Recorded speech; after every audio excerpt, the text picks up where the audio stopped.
We have some folks who are joining, but I would like to officially welcome everyone to our first Sites Community Call of 2022. I hope this finds everyone well, healthy, and outdoors as much as possible. For those of you who have joined these community calls, you know that the Sites team holds them as part of our commitment to create the space for the community, many dedicated practitioners, and we provide the space to convene, provide updates, project presentations, sometimes topical webinars as well. These are not intended to be introductory, but we have them listed on our resources page, so they can all be found there after the event. And I want to make sure, thanks Danielle for going to the agenda page. After a brief Sites program update from Danielle, we will hear about the exciting collaboration between the City Parks Department, a local conservancy, and integrated design team for the site certification of Kingsbury Commons, which is part of Pease Park in Austin, Texas. We see a lot of activity out of Austin, Texas. As always, a few reminders before we dive in today. We are recording the session. We will be sending out to all registrants afterwards. We do encourage you to send questions or comments through the chat box, through the Q&A box throughout the session. We will do our best to get to them. And as with previous community calls, I did see a question about this earlier. The live session is approved for one site-specific CEU with GBCI. So you will all obtain that. The GBCI course ID will be shared for self-reporting after the session. So we can put it in the chat box, but there's no need to note it. So I want to thank everyone again for joining us. We have a lot to cover, and I would like to turn it over right now to our Sites Program Director, Danielle. It's all yours. Thanks, Anna Grace. Okay, let me get started to the next slide. Well, welcome everyone. It's great to be here, and I hope everyone's having a great New Year's. New Year's, not really very new anymore, but hopefully everyone's having a good year so far. As most of you know, Sites is based on the understanding that land is a crucial component of the built environment. And in contrast to buildings, built landscapes have the capacity to protect and even regenerate natural systems, thereby increasing resilience in the ecosystem services they provide to a community, such as sequestering carbon, cleaning air and water, controlling flooding, regulating climate. They appreciate and value this way, and their economic and social value are highly significant. The rating system serves as a roadmap and a recognition tool for implementing these nature-based solutions and weaving nature back into our cities and communities in a meaningful way, addressing issues like stormwater runoff, pollution, to urban heat islands, to the essential need to have nature nearby for opportunities to connect with each other socially and to improve our mental and physical well-being. So for those of you new to Sites, there's a wealth of information on our website, sustainablesites.org, to learn more. Definitely encourage you to go there. So to date, we have over 250 projects participating with Sites, of which nearly 100 have achieved certification and pre-certification. As you can see here, Sites applies to a wide variety of project types and regions, covering 40 US states and DC and 15 countries.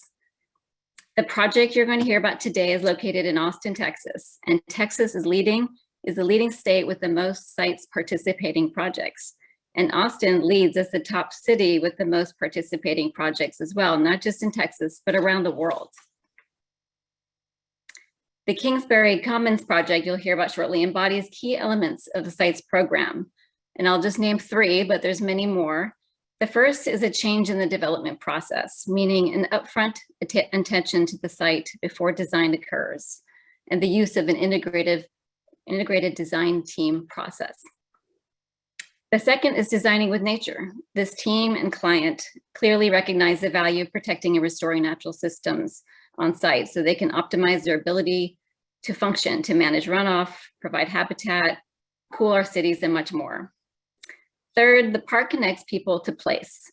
It prioritizes the experience for the entire community through numerous opportunities for engagement, with the ultimate goal of improving health and wellness and supporting education for everyone that visits and works at the park. And with that, I'm honored to introduce our excellent speakers today who are true visionaries working toward a healthy and resilient community. Liana Kallivoka currently serves as Assistant Director at the Austin Parks and Recreation Department, the trusted steward for the City of Austin's public lands. I'm excited for her to share some new Sites activity at the city. And then next we have Chuck Smith, who is the COO of Pease Park Conservancy. Chuck manages the Kingsbury Commons project and related programming for Pease Park. And I recently went on a tour with Chuck leading it, and he is a wealth of information. He knows this park intimately. Stephanie Salman is a senior associate and landscape architect at Eyck Landscape Architects. She oversaw the construction of the project and is currently working on other sites projects as well, pursuing certification. And Heather Venhaus is the former sites program manager for the Lady Bird Johnson Wildflower Center, contributing author to the Sustainable Sites Handbook, author of Designing the Sustainable Site, and now principal of Regenerative Environmental Design. Heather has also worked on and certifying multiple sites projects and others in the pipeline as well. And with that, I will pass it over to Liana.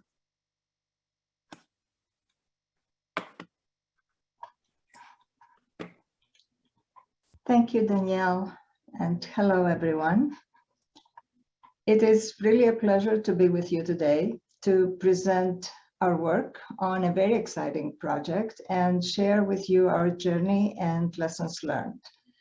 This project, as Danielle mentioned, is the restoration and renovation of Kingsbury Commons at Pease District Park in Austin, Texas.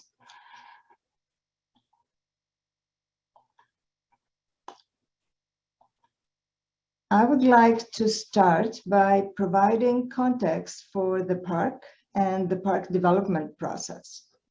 Pease Park was the first park in the Austin Park system that currently includes more than 330 parks. The land was donated by Governor Pease to the city almost 150 years ago. The park's cultural significance and historic value is widely recognized, and a few years ago it was named a Lone Star Legacy Park. To say that the park is popular and beloved would be an understatement. It is located in downtown Austin within a residential neighborhood and close to the campus of the University of Texas at Austin. Today, the park is 84 acres and presents itself as a linear park along the banks of Shoal Creek. Based on the size of the park, it is characterized as a district park, which means that it is expected to serve residents within a 2-mile radius. Of course, we know that visitors come from all over the greater Austin area, and the park has also plenty out-of-town visitors.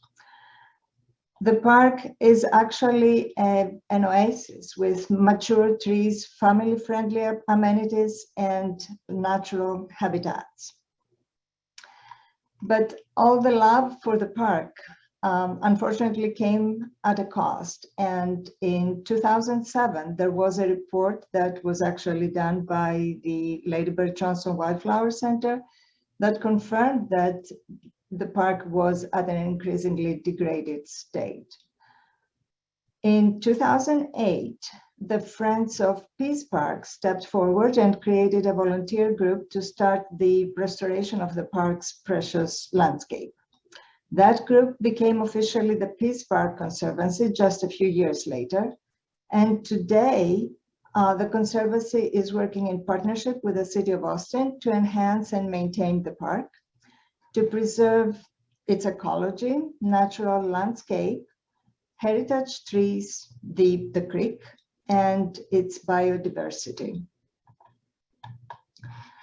In 2013, the Pease Park Conservancy and the Parks and Recreation Department teamed up to develop the vision plan for the park.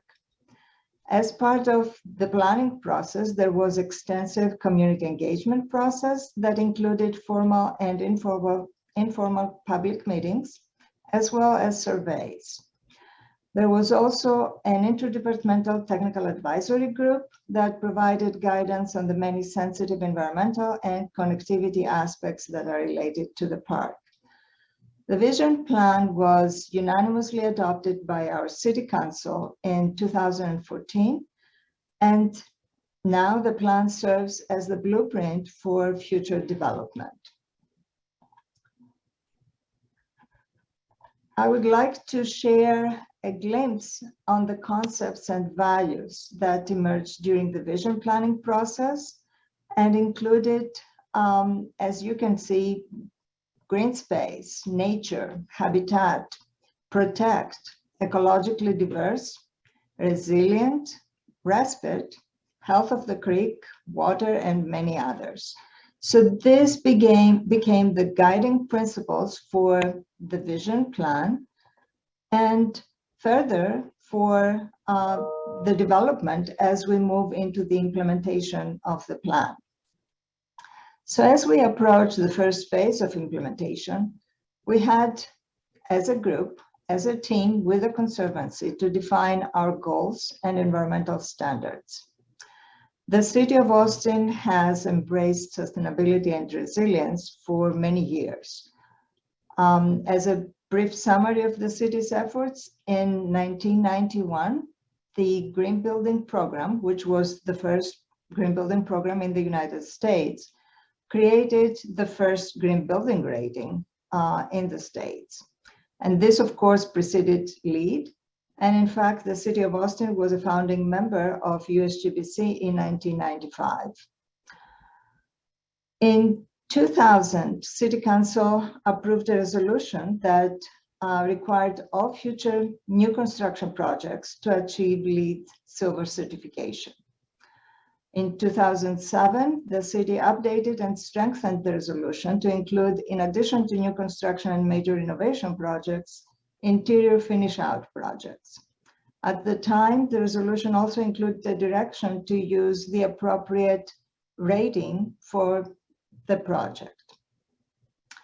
And that brought us to 2021, and another update to the city's green building policy that addresses a number of issues, including a requirement now for all landscape-oriented projects that are owned and developed as part of the Parks and Recreation Department to achieve Site Silver certification. And a few words for the Sustainable Sites Initiative. As you may know, it was created through a collaborative effort of the American Society of Landscape Architects, the Lady Bird Johnson Wildflower Center at the University of Austin at Austin, and the United States Botanic Garden. So admittedly, we had a head start on sites. And as Danielle mentioned before, we have many sites certified and sites registered projects in Austin. As you can see, 4 of the 97 certified projects are in Austin, and the project we are presenting today became the first site certified public park in our system. And giving credit to an exceptional team, the project achieved Sites Gold certification, nevertheless. So,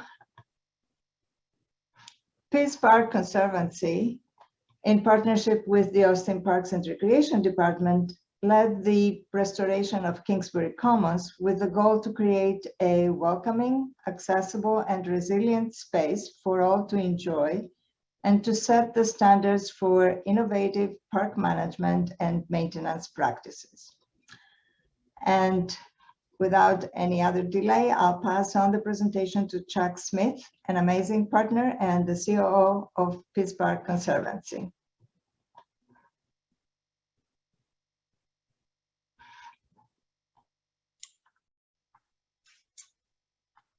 Thanks, Liana.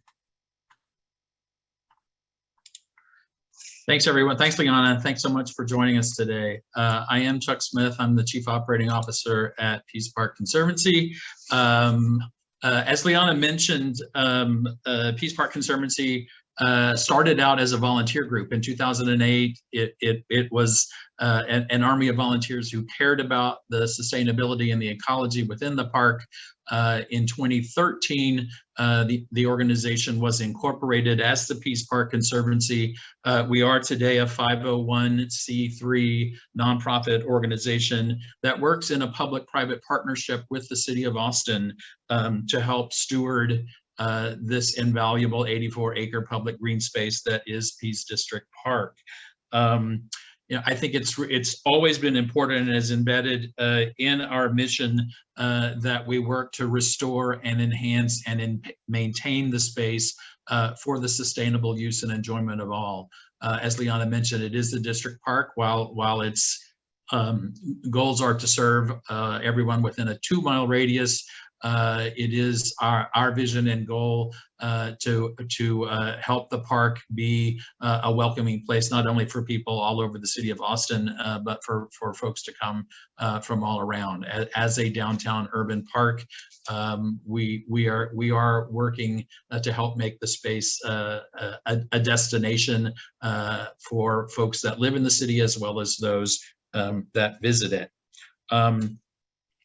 I think as an organization, our organization's vision is to incorporate land stewardship and environmental innovation, as well as inclusive programming that will help embrace the community's history, as well as inspire its future.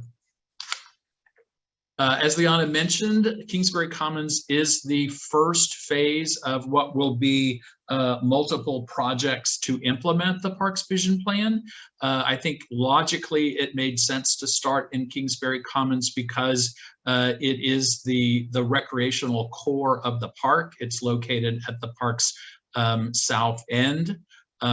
This project is likely the most infrastructure intensive of all of the projects that will ultimately happen in execution of the vision plan.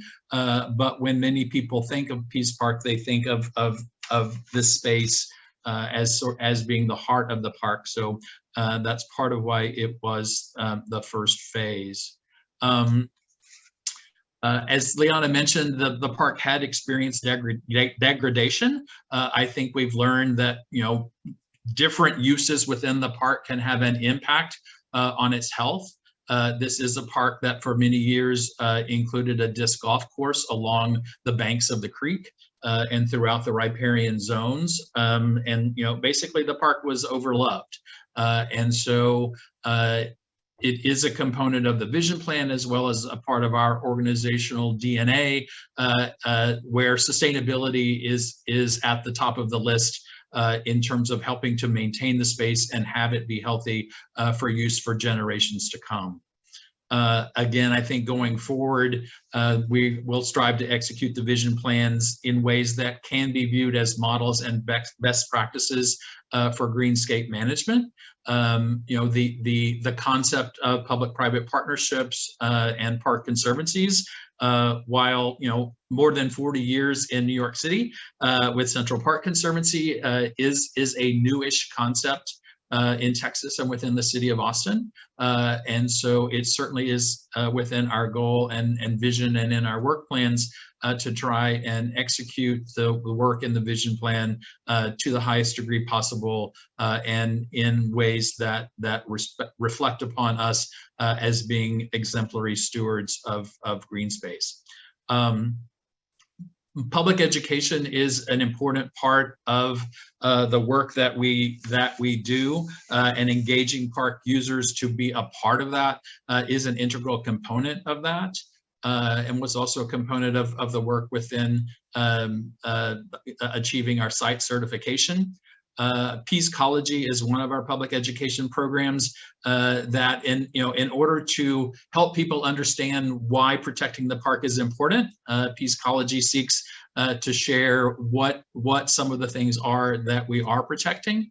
It is a graphic series that started last year and continues and will continue to help educate park users and the general public about the importance of habitat that exists in the park, what's there, why it's there, and how we can act not only within the park, but some of this is also transferable to people that can take back into their daily lives in terms of helping to decrease or prevent declines in biodiversity.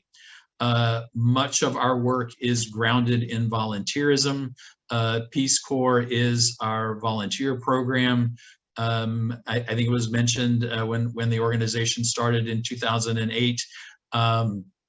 It was all volunteers, and those volunteers planted 100 trees By 2021, 2022, we've now planted more than 3,000 trees throughout the 84 acres of the park, again, trying to restore the canopy, improve the canopy, and that work has been accomplished by literally thousands of volunteers.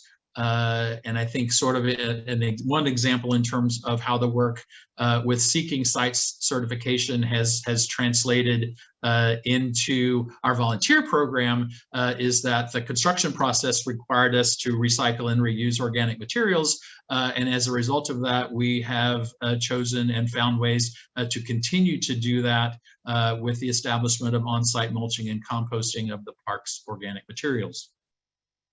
I think at this time, I'm going to turn it over to Stephanie Saulmon, who is going to talk more about the specifics of the construction project and how the work was oriented towards achieving a sites designation. Thanks, Chuck. Hi, everyone. I'm Stephanie Saulmon with Eyck Landscape Architects.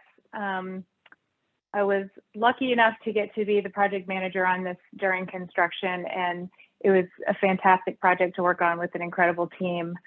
I wanted to start by showing this aerial photo that I think really illustrates the diversity of the ecosystems found within this narrow swath of the park. As Chuck mentioned, the Kingsbury Commons section is about 12.5 acres of the full 84-acre park.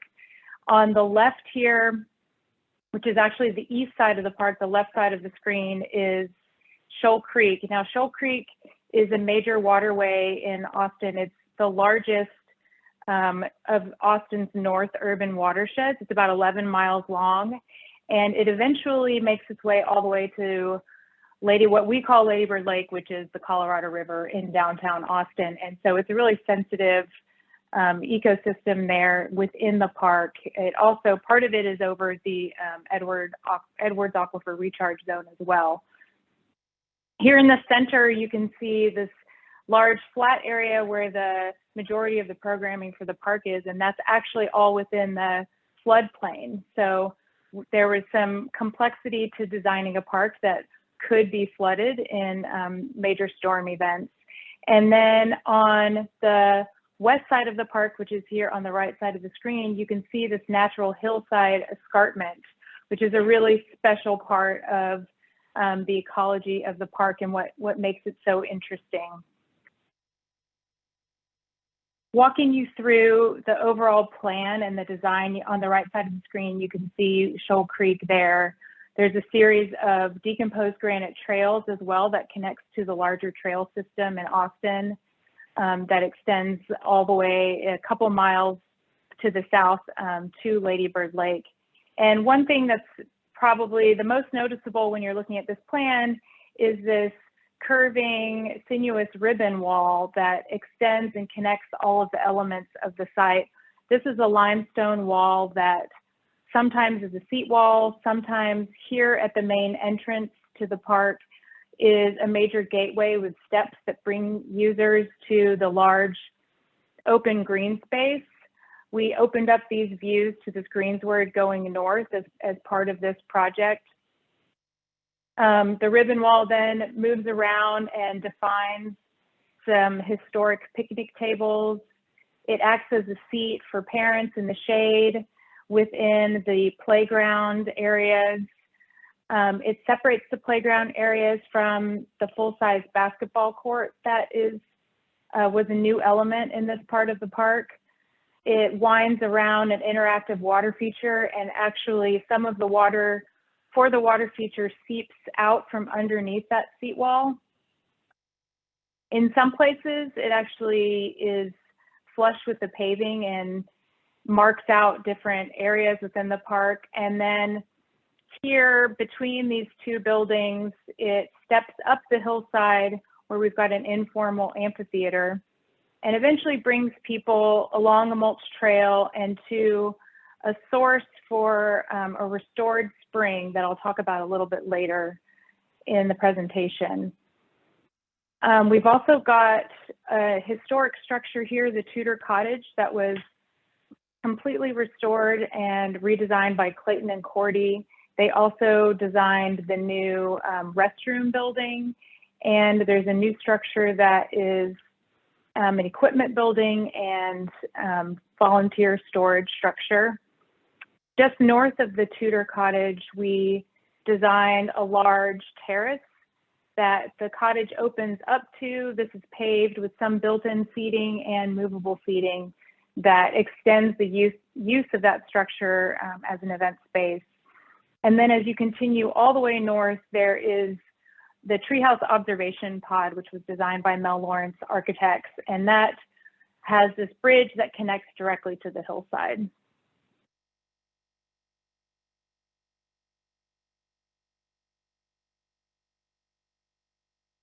Sorry, I'm trying to advance it.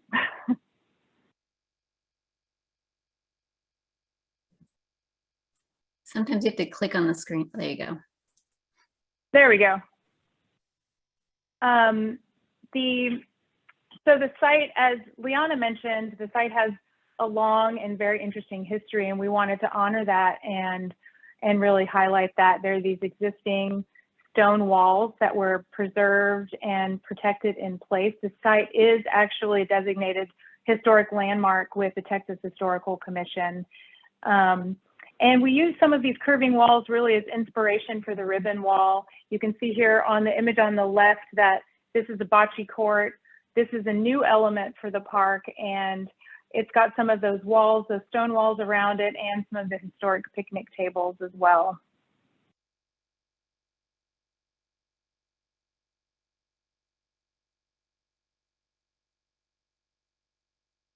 The image on the right is showing the CCC era picnic tables. This is a very popular area for large gatherings and parties. School groups come here during the week. And we've expanded its use by adding ADA picnic tables to the area and lighting that really allows these to be used for longer hours during the day. The image on the left shows the lower level of that Treehouse Observation Pod. And we were able to incorporate some of the historic limestone blocks that were already there on the site into seating for that lower shaded area. The image on the left shows this Tudor Cottage. This building was, at one time it was used as a restroom building, but then that was shut down and it was basically a volunteer storage space. And it's a beautiful little structure, but it wasn't really being utilized in the site. So by opening up the building to this large terrace to the north, it's become an event space, a community space that can be rented for parties, meetings.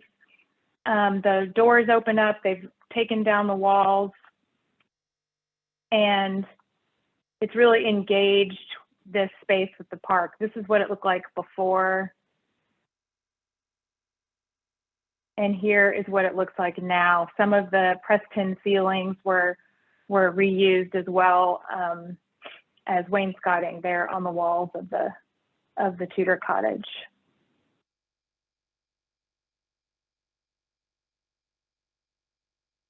Ecosystem enhancement, of course, was extremely important, as Chuck mentioned, to restoring the park after it had undergone a lot of degradation. We worked with Siglo Group. They did an ecological study of the park, looking at some natural area management guidelines, invasive species management, and putting together different native plant lists for us for the different ecological areas of the site. One of those areas was the riparian zone east of the trail next to Shoal Creek, which previously was primarily lawn and a lot of weeds. And as part of the work that they did, we've turned this into an area of native plantings. Heavy mulching underneath these planted mottes helps to fight back some of the invasives that, of course, want to find their way back in. The plants were intentionally sized to be smaller and planted very densely to discourage weed growth and to reduce erosion.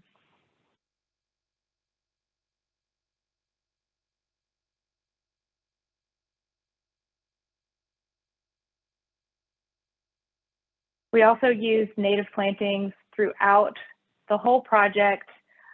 During construction was when we had our famous snowpocalypse here in Austin, and some of the plants had already been planted, and they did great. That we barely lost any plants. They were really tough, and that's good demonstration for why we should be using more native plants. They also, of course, increase biodiversity. We used, on the image on the left is Greg's Mist flower, which we use in some of the sunnier areas. In the shady zones, we've got Turk's cap and boneset and sea oats and beautyberry and things like that that we know can help fight back some of the invasives that want to come back on the hillside.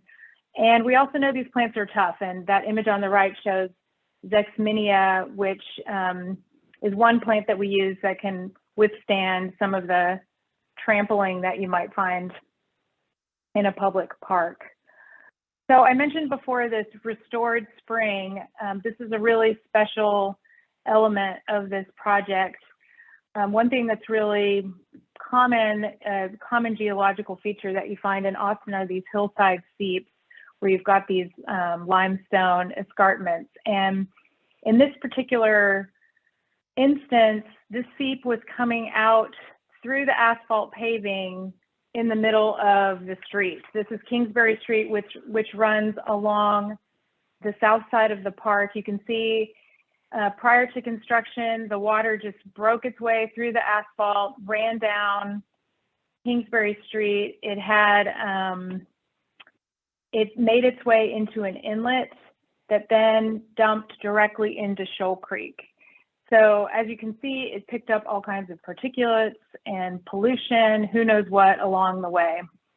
Working with HARD and the Watershed Protection Department in Austin and the Conservancy and Heather Venhaus, we were able to introduce a new inlet that's just below where the seep was coming out that captured that water, carried it in a pipe underneath Kingsbury Street, which eventually makes its way to a basin within the park. That basin then collects the water and directs it into the spring basin through a salvaged pipe.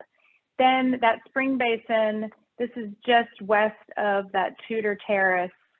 That spring basin then empties that water that makes its way in a swale to the north of the terrace, all the way around, and then eventually into an inlet that makes its way to Shoal Creek. Along the way, the water is cleaned and filtered by the plantings, and there are bridges that pass over the swale that encourage park users to interact with this feature and learn about the native ecology. The image on the left shows that we had this restored, this salvaged pipe. This is actually something that was uncovered during construction that we were able to reuse here. It's spilling the water into this basin.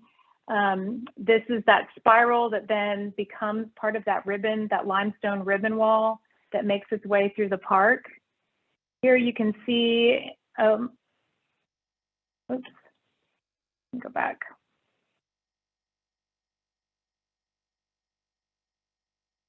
Uh-oh. Well, let me go backwards. Try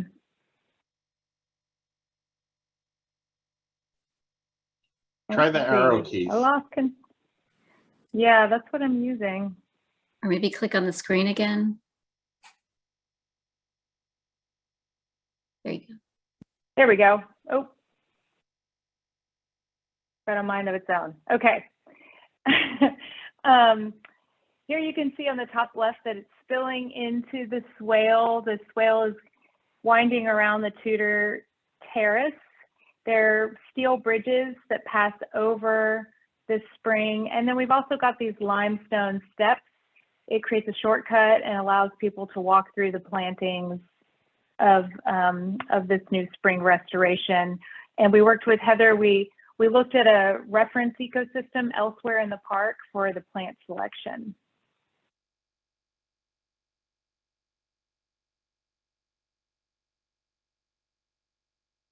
Stormwater management was very important. As I mentioned, we're in a floodplain here.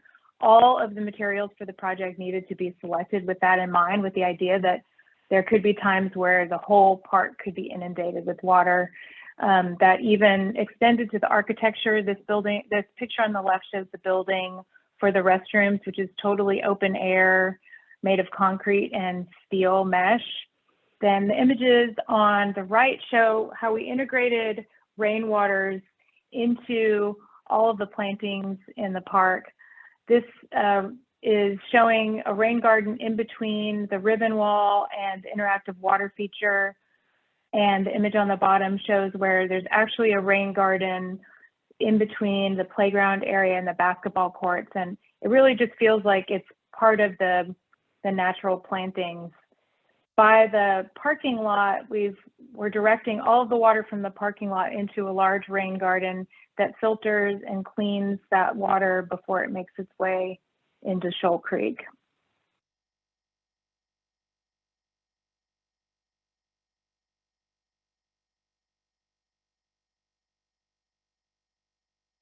Connecting to nature and really educating people about how special this place is was a major goal of the project. The interactive water feature does have some jets and typical things that you would find in a splash pad in a park. But what we did was we created this inlet that mimics the natural geology that you would find in this area of Texas, which is this karst limestone inlet where water spills into these karst limestone features and recharges our aquifers.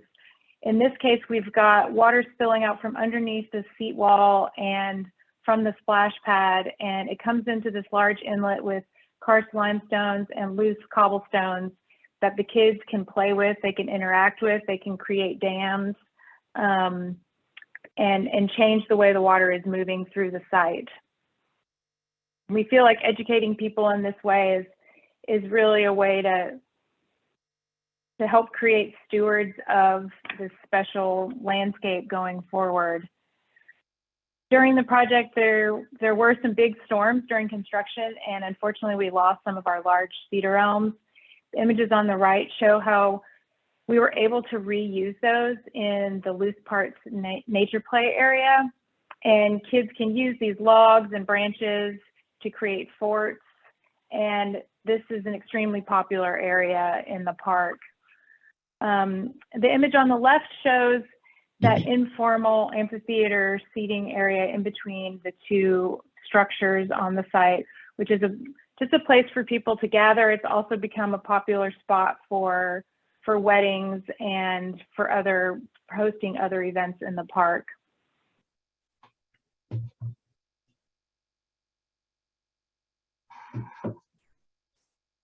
The Treehouse Observation Pod is another way that we're really bringing people directly into the trees.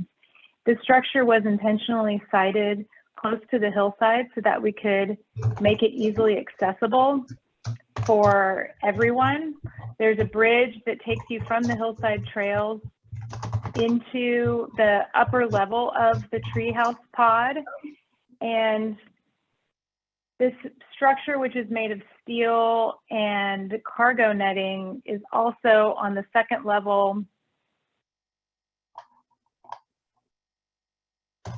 Has this large net where people can gather and kids can jump and play, and they can look up at the stars. There's lighting at night too. And one of the greatest assets that we had going in were all of these incredible trees that everyone has mentioned that were part of the park here. And you know, these pictures are from July in Central Texas, and it's hot. And even though it was hot, there are, you know, as you can tell, the playgrounds are packed, and that's really because of these amazing trees. Not only the historic trees that were maintained, the heritage trees that were maintained by the Conservancy, but all the new trees that they've planted over the years. And it was really important to us to integrate our design with that tree canopy so that it can be used. year round. This last image, I think, really shows how well the canopy is integrated into all of these site elements. And now I'm going to hand it over to Heather Venhaus from Regenerative Environmental Design, who was instrumental in making all of this happen. Hello, everyone. Thanks for being here. Let's see if we can get the computer to respond. There we go. Okay, so my business model is one where I take projects and work with them from very, very early in the beginning of design, and then throughout construction. Construction administration is a huge part of my work, and then sites documentation is thrown in there just to prove that we've done it. And that's the value of sites, is that third party, someone else saying, yes, you actually did these things. And so for all of these lovely things to work, what it really takes, or what I recommend, is the early adoption and communication of sites. And so, for this, we had the city of Austin, as Liana explained earlier, saying, this site certification is important to us. And for this park project, we want sites silver. I'm happy to say we made it to sites gold. And then we also had the Pease Park Conservancy continually reminding the general contractor and the subcontractors and everybody involved that the site certification was their expectation and that we would move forward with that. And that reminder, began really early with the project team incorporating all of these sites goals in. So this picture that you see here on the screen, that's of the elevated treehouse. And you'll notice, intentionally, it's very tucked into the hillside. It's very tucked into the trees. That structure was custom welded on site. And so this is a part of the communication that had to take place between, the architect that designed the treehouse, the general contractor that was responsible for overseeing, the subconsultant who would be building that, and understanding from the beginning how we were going to do this in a way that, we didn't damage the resources around us. And so I think the second lesson for something like this is we do not depend upon the general contractor or the subconsultants to understand the site's criteria. Everything that the general contractor and the subconsultants need to build the site's project at the level which we are shooting for is included in our site's drawings and specifications. And so as long as we can follow those and we can help them understand those, we're going to get there. And I think this goes back to, it's not going to let me go backwards. There it is. And this really gets to this ongoing relationship of developing with the contractor and this relationship building. And, for a project like Pease Park, we had, it's 10.3 acres, 14 months of construction. There were 25 subcontractor trades and then 500 individual contractors. So that's a lot of education, and it's a lot of continual ongoing education. In addition to, I know sites requires, the pre-construction meeting where you talk about these things, but that's really not enough. This is where you have to hang in there. And by this time, everyone's usually tired, and the scope of work and their money is almost gone. But this is really, really where the rubber hits the road, and where you have to hang in there and make sure that we're achieving the last pieces of the site's protocol. And this is particularly important. Man, the screen is touchy. Let's see if I can get it to back up. This is particularly important when you run into issues, good grief, when you run into issues with contractors and during the development. I promise I'm not making it go crazy like this. There we go. This is particularly important when you run into construction issues, throughout the process, which you will. And there are times when that relationship with the contractor and understanding the goals, the site's goals that you're trying to achieve, and everybody being on the same page are super important, so that we can have discussions about how to fix it and how to meet those goals that are in place and so important to the project. And so I always like to talk about soils. It's an undervalued part of the landscape industry. We did harvest our soils on site. We harvested soils from the existing lawn area. Those soils were stored separately because they had Bermuda grass in them and they were going to go back onto the lawn. So we didn't want to spread that Bermuda grass to other parts of the park where it didn't currently exist. And then we had these beautiful, darker, wonderful soils that were soils that came from the woodland areas, and they came underneath the buildings that you were seeing. And those soils then went back into the restoration of the portions of the woodlands and the planting beds that were planted across there. And we work really closely with the contractors throughout construction to understand that soil restoration, and it's always fun to go out. And as the soil restoration processes are being put in place, to do things like this, you see here, we're measuring the bulk density, and then to explain to the contractor why this work is important and what we're achieving. And then to come back and look at the park and the resiliency of the park through things like, the huge frost that we had last year, and then also the droughts that are naturally a part of our system. And so from there, I'd like to say we had a fabulous project team, and I'm grateful to all these folks and everything that they brought to the contractor and to the project. And so I think we'll turn it over now. Thank you. Thank you, Heather, and thank you everyone for joining. I would ask if you are willing for all the speakers today to turn on your cameras again. We're going to kick to Q&A. We have a ton of questions coming in from the chat and from the Q&A box, and we will do our best to triage and forward them all to you. I'm going to begin, I think, with a question for Liana, or maybe others can jump in. Can you share the funding history or the plan for a project of this scope? Hi, everyone, again. And I have a problem with my video, if you can help me again with that. So obviously, we are a public entity, a department within the city. We are we have very limited funding. In this case, the Conservancy came forward, and they I will let Chuck actually fill in the rest of the story.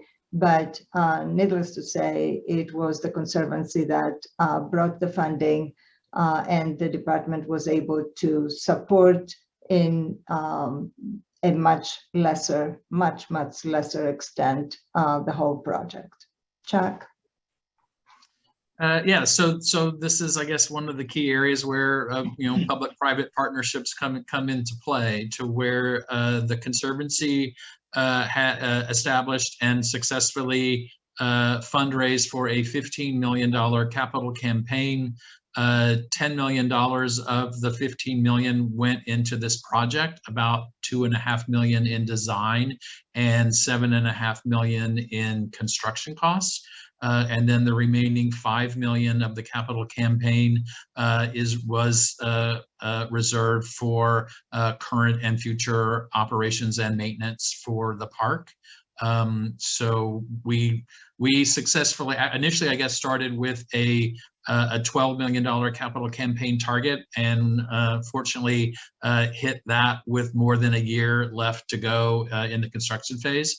And so we increased it and ultimately raised $15 million, which some of that helped to address some construction increases in construction costs, or increases in the construction components, but most of the overage actually we were able to retain to use for future operations and maintenance.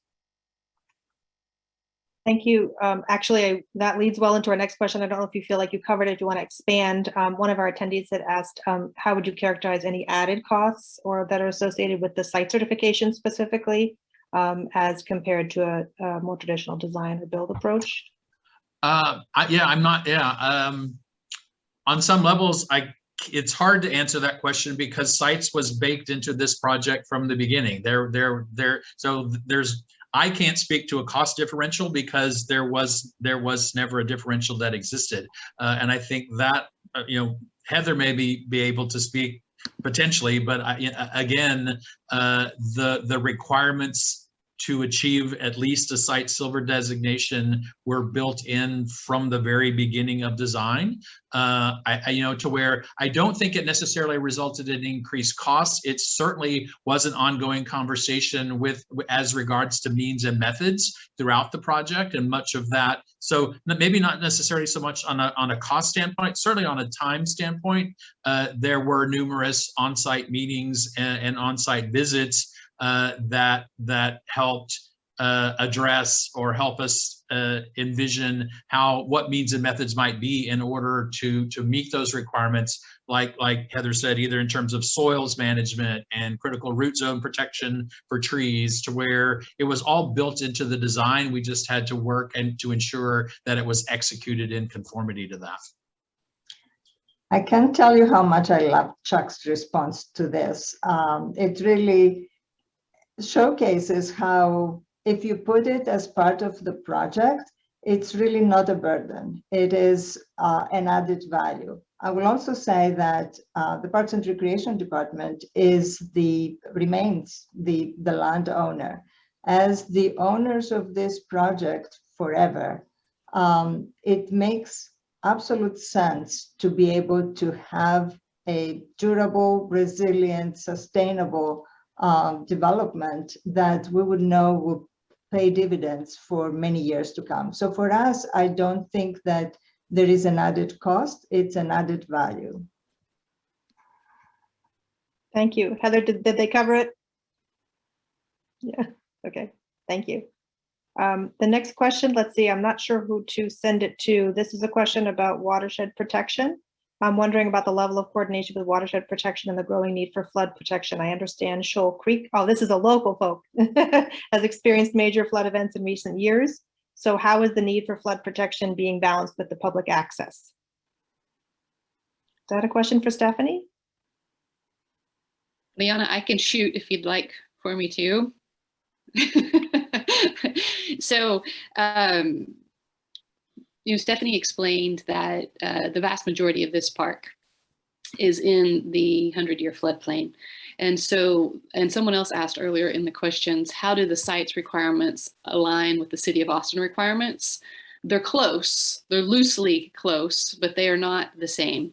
And one of the main differences for this was that the City of Austin, the stormwater management requirements that the City of Austin has does not allow for the water to be managed within the floodplain. And so the water that we managed for this park is different than sites in that it looks at a larger watershed that feeds into the park. And that water could not be managed in the 100-year floodplain. So it's pushed up out of all of the park areas that you're seeing.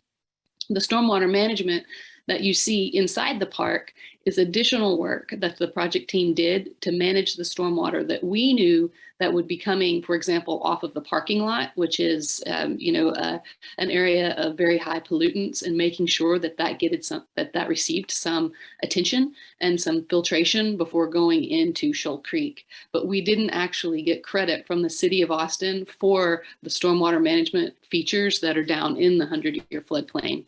That was done because we had good landscape architects and civil engineers that know the value of that work. Thank you, Heather. We had a question that was directed directly to you in the chat, but I do want to make sure that everybody hears your response. It was specifically, let's see, I can find it again, Heather. What were the three most highest challenges in building with the relationship with the builders of the park? And I know you answered that, but if you wouldn't mind for everybody, thank you. Consistently, I would say almost on every project, it's the same challenges. And it has to do with the vegetation and soil protection zones and establishing those construction pathways early and sticking to that and making sure that's tight and small. Look at Chuck shaking his head. He was in all the meetings. He heard it again and again and again. That piece is always up for discussion.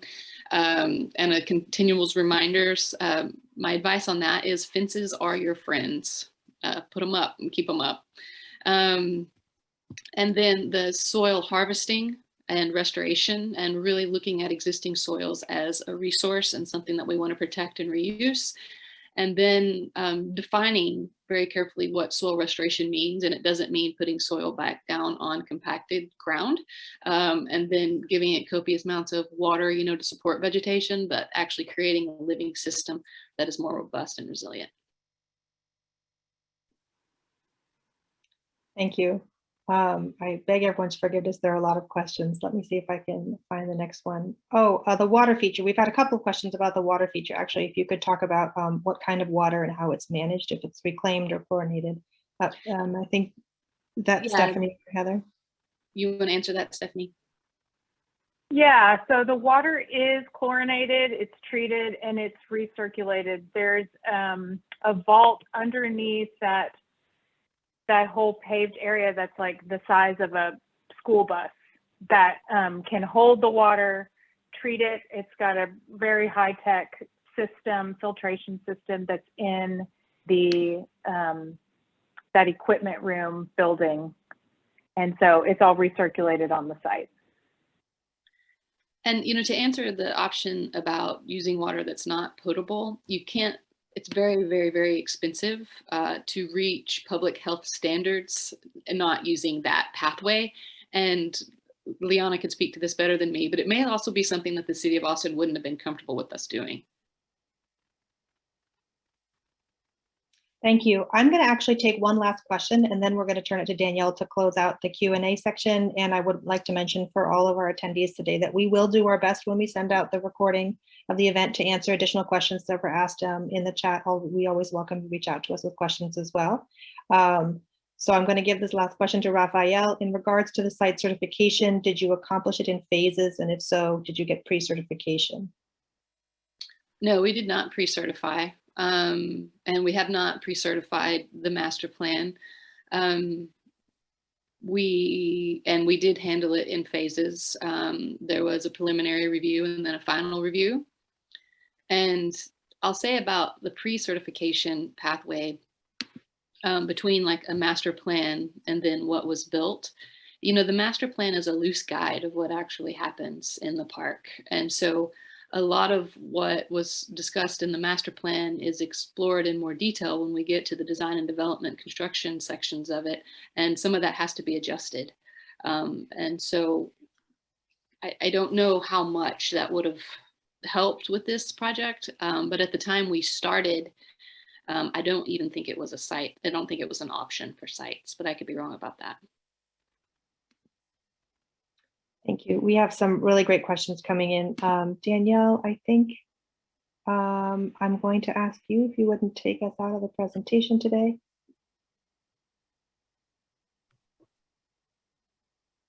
I can't hear you, but I see a new slide. Okay, thank you so much for all our speakers and great stories, great experience. I mean, just great project overall, really inspiring teamwork. And thank you again for your time today and your time on this project and being leaders in your field. So thank you so much.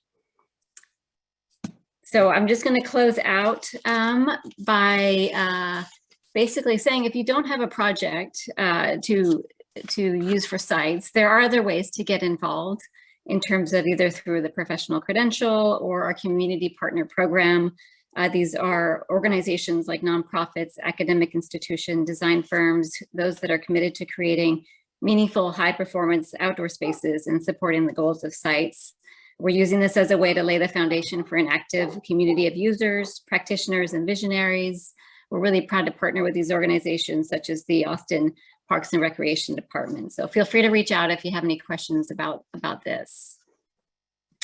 And then I do want to point out that we have a survey out, a very short survey, whether you're a project team member or education seeker, another part of the landscape development community, we want to hear from you. So please, if you can, complete this short survey. It should only take about 10 minutes, 15 minutes to share with us your thoughts on the future development of sites and any related market trends that we should be aware of and focusing on that you are aware of, and your experiences with sites, with working with us. We'll send out a link after in our follow-up email. And then lastly, just to close out, as these are our upcoming 2022 community calls, so please save the date. These are also on our events page. If you have a topic of interest that you'd like to hear or a project, please email us at sites@gbci.org and we will try to get to that. And with that, thank you again for everyone attending and all of the speakers. It was an excellent presentation, and have a great rest of your week.